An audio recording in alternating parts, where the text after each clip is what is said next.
এক গ্রামেই লালা নামের এক শেঠ থাকত, যে খুবই লোভী ছিল।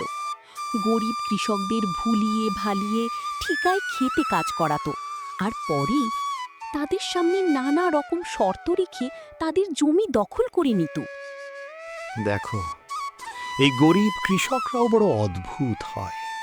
জানোয়ারের মতো দিন রাত খেটে মরে, আর বদলে দুবেলা রুটির জন্য হাহাকার করে। কিন্তু আমাকে দেখো, আমার মতো মালিক শুধু বসে বসে হুকুম চালায়, আর সব ফসল আমার হয়ে যায়। সত্যি বলছেন শেঠজি, পুরো গ্রাম আপনার মুঠোয়। এদের মেহনতের ফায়দা তোলা আপনার থেকে ভালো আর কেউ জানে না। পুরো গ্রামের ওপর আপনারই রাজ। আপনার ইচ্ছার বাইরে গ্রামে একটা পাতাও নড়ে না। এই মূর্খ গ্রামবাসীদের আমি এমন এমন শর্তে নিজের জমি ধার দিই যে খাটে ওরা, আর ফসল আমি হাতিয়ে নিই। শেষ পর্যন্ত আমার সামনে এদের দামই বা কি? শেঠ এসব কথা বলছিল, ঠিক তখনই তার কাছে মংগ্রু নামের এক গরিব কৃষক আসে, যে খুব দুঃখী আর চিন্তিত ছিল। শেঠজি, আমি শুনেছি আপনি কৃষকদের নিজের জমি ঠিকায় দেন। হ্যাঁ ভাই, তুমি একদম ঠিক শুনেছ। আমি নিজের জমি ঠিকায় দিই। ঠিক আছে শেঠজি, আমিও আপনার জমিতে চাষ করতে চাই। আমাকেও কিছু মাসের জন্য আপনার জমি ঠিকায় দিয়ে দিন। আমার নাম মংরু, আর আমি পাশের গ্রামেই থাকি। ঠিক আছে মঙ্গুরু, আমি তোমাকে আমার জমি ঠিকায় তো দিয়ে দেব, কিন্তু তার জন্য আমার কিছু শর্ত শুনে নাও। ঠিক আছে মালিক, বলুন আপনার কি শর্ত? শর্ত হলো, তোমাকে আমার জমিতে কাজ করতে হবে, আর 6 মাস পর সেই জমিতে যে ফসল হবে তার অর্ধেক অংশ তোমার হবে, আর অর্ধেক অংশ আমার হবে। ঠিক আছে শেঠজি, আপনার শর্ত আমার মঞ্জুর। ক্ষেত থেকে জমির কাগজপত্রের কাজের পর মংরু সেখান থেকে চলে যায়, আর পরের দিন চাষ করার জন্য সে ক্ষেতে পৌঁছে যায়। চলো, শেঠজির কাছ থেকে জমি তো পেয়ে গেছি, এবার এতে চাষ করি। আশা করি এই বছর ভালো ফসল হবে। আমাকে খুব খাটতে হবে, তবেই আমার ভাগে কিছু বাঁচবে। মংগুরু দিন রাত এক করে কঠিন পরিশ্রম করে আর ফসল ফলায়।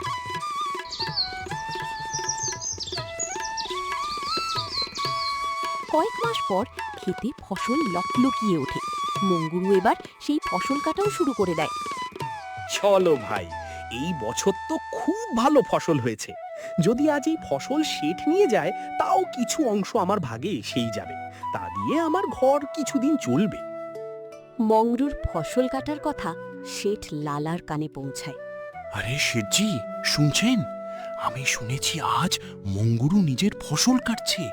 এবার মঙ্গুরুর ফসল খুব ভালো হয়েছে। কি সত্যি? এ তো খুব ভালো খবর যে মংরু আজ ফসল কাটছে। চলো দেখে আসি।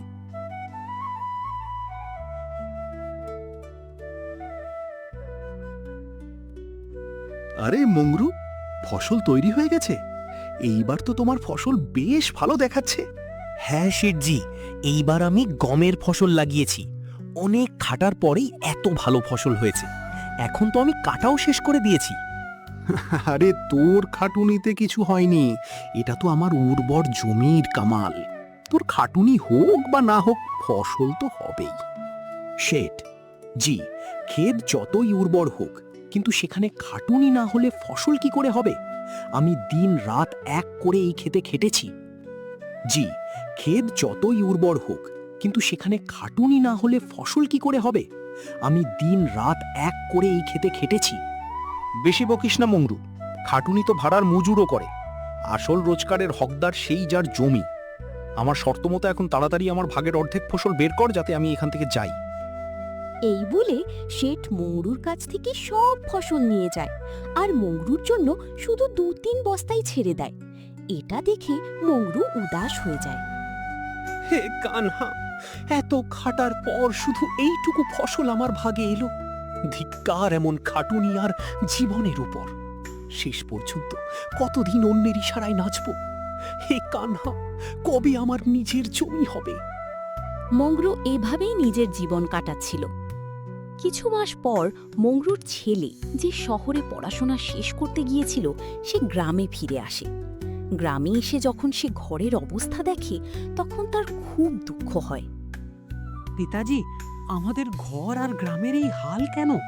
এখানকার সবাই দুঃখী আর খুব চিন্তিত দেখাচ্ছে।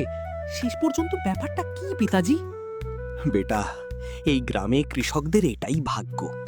শেঠ লালার মতো লোকেরা কৃষকদের খাটুনির ফায়দা তোলে।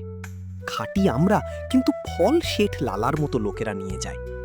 আমাদের কাছে না আছে নিজের জমি, না অধিকার, শুধু খাটি আর না খেয়ে মরি। কৃষকদের এই অবস্থা দেখে বিশাল খুব দুঃখী হয়ে যায় আর রেগে যায়। পিতাজি, এখন আপনি চিন্তা করবেন না। এখন এই অন্যায় আর চলবে না। আজ আমি চাষ করব, আর ওই লোভী লালাকে ওরই শর্ত দিয়ে ওর চালাকির জবাব দেব। পরের দিনই বিশাল শেঠ লালার বাড়ি পৌঁছে যায়। কি রে বিশাল, কি ব্যাপার? শেঠজি, পিতাজির জায়গায় এইবার আমি চাষ করব। আমাকে ঠিকায় কিছু জমি চাই। কি ব্যাপার ভাই, কি ব্যাপার? এখন তুমি চাষ করবে? যাও, এখনো তোমার মধ্যে অত দম নেই বাচ্চা। পড়ালেখা করা ছেলেরা চাষের ব্যাপারে গাধা হয়। না শেঠজি, আপনি এমন বলবেন না। আমি পড়ালেখা জানি ঠিকই, কিন্তু আমি তো এক গরিব কৃষকের ছেলেই তো। চাষ করা আমার ধর্ম। চল, ঠিক আছে, মেনে নিলাম। যাই হোক, আজকাল কাজই বা কি আছে? সবাই পড়ে লিখে এমনই বেকার ঘুরছে আর শেষে মজুরিই করে। আপনাকে অনেক অনেক ধন্যবাদ শেঠজি।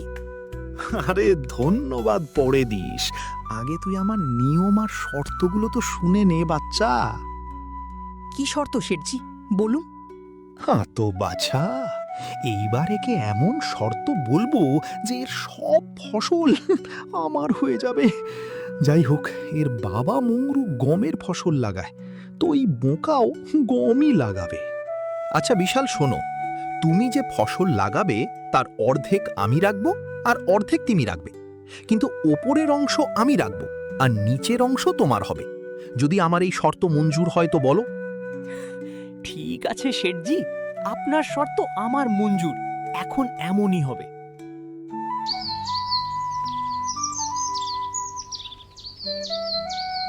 পরের দিন থেকেই বিশাল খেতে কাজ শুরু করে দেয়। বিশাল গমের বদলে গাজরের ফসল লাগায়, আর কয়েক মাস পর ফসল তৈরি হয়ে যায়।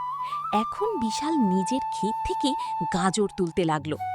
ফসলের খবর শুনতেই শেঠ লালা বিশালের কাছে পৌঁছে যায়। আরে বিশাল, শর্ত মনে আছে তো? অর্ধেক আমার আর অর্ধেক ফসল তোমার। শেঠজি, আমার সবকিছু ভালো করে মনে আছে। অর্ধেক আপনার আর অর্ধেক ফসল আমার। আর আপনি এটাও বলেছিলেন যে নিচের অংশ আমার আর ফসলের ওপরের অংশ আপনার হবে। তো আপনি ওপরের অংশ নিয়ে নিতে পারেন। আরে শেঠজি, এ তো চালাকি করে দিল। এটা তো গমের ফসল না, এ তো গাজরের ফসল। আরে এই কি, এইবার তুমি গাজর ফলিয়েছ? হ্যাঁ শেঠজি, পিতাজি এত বছর ধরে গমেরই ফসল লাগাচ্ছিলেন, তাই ভাবলাম এইবার গাজরের ফসল লাগাই। কিন্তু এখন আমি কি করব এই ঘাস পাতা নিয়ে, যেখানে সব গাজর তুমি নিচ্ছ? এটা আপনারই শর্ত শেঠজি, আপনিই বলেছিলেন। আর এখন আপনি নিজেরই শর্ত মানতে রাজি নন। আমি কিছু জানি না শেঠজি, আপনি আপনার ভাগ নিয়ে যান। এইভাবে বিশাল হুঁশিয়ারি দেখিয়ে চালাক আর নিকম্মা শেঠকে মুখের মতো জবাব দিল।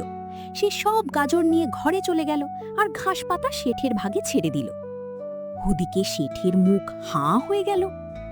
আরে মালিক, পুরো গ্রামে আজ পর্যন্ত কেউ আপনার সামনে তো কি পেছনেও চালাকি করার সাহস করেনি, আর এই বিশালের বাচ্চা আপনাকে এত সহজে বোকা বানিয়ে দিল। আরে ও বাচ্চা আমাকে কি বোকা বানাবে? আসতে দাও ওকে। এইবার তো আমি ওকে এমন শিক্ষা দেব যে আমাকে আবার ঘাঁটানোর চেষ্টা করবে না। কিছুদিন পর বিশাল আবার শেঠের বাড়ি আসে। কেমন আছেন শেঠজি? বলো বাচ্চা, এইবার কি চাই তোমার? আপনার জমি আবার ঠিকায় কাই সেঠজি। তো আমার এইবারেরও শর্ত শুনে নাও বাচ্চা। এইবার তোর কোনো চালাকি চলবে না। এইবার ফসলের নিচের অংশ আমি নেব আর ওপরের অংশ তোর হবে। বলো, তোমার আমার এই শর্ত মঞ্জুর? আমার মঞ্জুর শেঠজি, এইবার উপরের ভাগ আমারই হবে। এইভাবে বিশাল শেঠের সাথে কথা বলে ঘরে চলে আসে আর এইবার আবার চাষ করার প্রস্তুতি নিতে লাগে। বিশাল এইবার গমের ফসল লাগায় আর কিছু মাস পর বিশালের ফসল বেশ ভালো হয়। আরে বাহ, এইবার গমের ফসল খুব ভালো হয়েছে। আসতে দাও ওই চালাক শেঠকে, এইবার ওকে ভালো করে মজা চাখাবো। কিছুদিন পর শেঠ বিশালের কাছে আসে। যেই শেঠ গমের ক্ষেতের কাছে পৌঁছালো, এসব দেখে সে পুরো হতবাক আর রাগে পাগলের মতো হয়ে গেল। আরে এই কি, এই বিশালের বাচ্চা তো এবার গমের ফসল লাগিয়েছে। এই ছেলেটা আমি যা ভাবছিলাম তার থেকেও অনেক বেশি চালাক। এর কিছু তো করতে। প্রণাম শেঠজি, কেমন আছেন আপনি? দেখুন শেঠজি, এইবার আমি গমের চাষ করেছি, আর আপনার শর্ত মতো এই ফসলের ওপরের অংশ আমার হবে আর নিচের অংশ আপনার হবে। এইভাবে বিশাল নিজের বুদ্ধি দিয়ে শেঠ লালাকে আবার বোকা বানিয়ে দিল আর শেঠের আবার প্যাচে পড়ে গেল। এইসব দেখে শেঠের খুব রাগ হলো।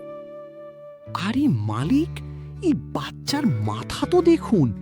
আপনার মতো এত বড় চালবাজকে এই আবার বোকা বানিয়ে দিল। তুমি একদম ঠিক বলছো। আমি ওকে বাচ্চাই ভাবছিলাম, কিন্তু ওই বাচ্চা তো আমাকে বোকাই বানিয়ে দিল। আসতে দাও, এইবার আমি ওকে দেখাবো শেঠ লালা কাকে বলে। বিশাল গম কাটলো আর সব ফসল নিজের ঘরে নিয়ে এলো।